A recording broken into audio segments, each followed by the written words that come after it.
Emmanuel Galabru était invité d'un Vivement Dimanche spécial Michel Galabru ce 22 janvier sur France 3.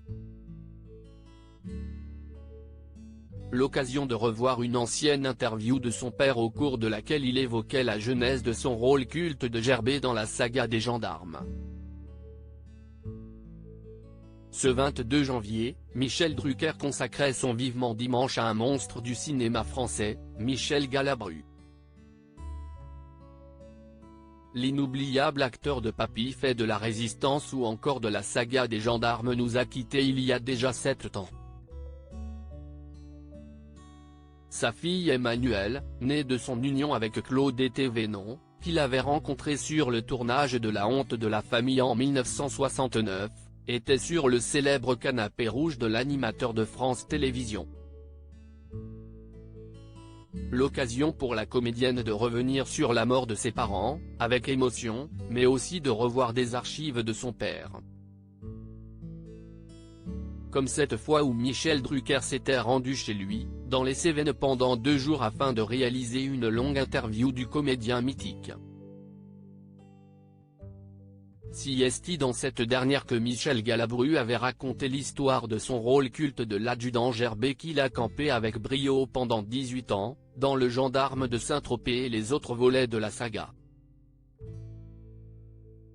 Michel Galabru racontait sa découverte catastrophique de Saint-Tropez avec sa gouaille inimitable. L'acteur a donc commencé: ma femme était hantée par le fait qu'on ne connaissait pas Saint-Tropez, et que c'était là qu'on avait l'air de bien rigoler, il fallait se montrer à Saint-Tropez. Ça a été pour moi une catastrophe, débutait l'acteur. Avant de poursuivre, nous avons débarqué, c'était au mois de mai, nous avons débarqué sur la place des Lys, et qu'est-ce ce que j'ai vu? Le café central, et alors on parlait tous d'une grande vedette qui défrayait la chronique. Elle avait des amants, il y avait une idylle qui était là avec, je dirais pas de nom, mais c'était fou. Alors tous les journaux étaient encombrés, et alors qu'est-ce ce que je vois? Personne, une tristesse. Pas de lumière dans le café et la fameuse femme dont tout le monde parlait, en train de siroter un diabolo menthe, seule, et son mec, jouait au baby-foot avec les gars du village, se rappelait Michel Galabru. Je m'emmerdais, un cafard m'avait pris, j'avais qu'une idée, rentrer à Paris. L'acteur a continué, je vais me coucher. Le matin, je commençais sérieusement à me faire CHR à Saint-Tropez et j'entends la préparation des gendarmes et je savais pas que je serais dedans. Le producteur disait bon, vous me mettez de Funès et après, attention, des ringards. Je veux pas payer cher. Des ringards. Je me retourne vers ma femme en disant les types qui vont faire ça. Point et c'était moi, s'esclaffait Michel Galabru. Si est comme ça qu'est né le personnage culte de l'adjudant Gerbet.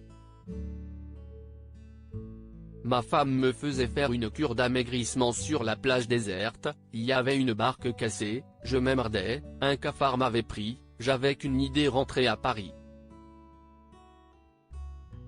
Enfin on rentre, le soir en rentrant ma femme me dit: tu vas à Saint-Tropez demain? Non, alors là, non. Tu vas pas louper ça, on n'a pas d'argent, faut y aller, l'aurait convaincu son épouse Claude.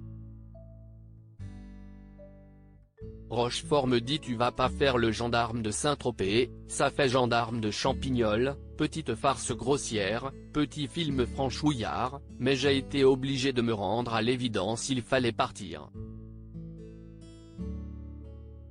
Le lendemain je me suis retrouvé à côté de la même barque cassée, parce que ça se tournait là mais le paysage avait changé d'aspect, nous étions au milieu de femmes nues. Ah! Une bouffée d'oxygène, concluait-il, malicieux. Une séquence irrésistible à revoir dans notre zapping en haut de l'article. À lire aussi: il est parti ce jour-là, la mort de Michel Galabru racontée par sa fille, Emmanuelle Galabru.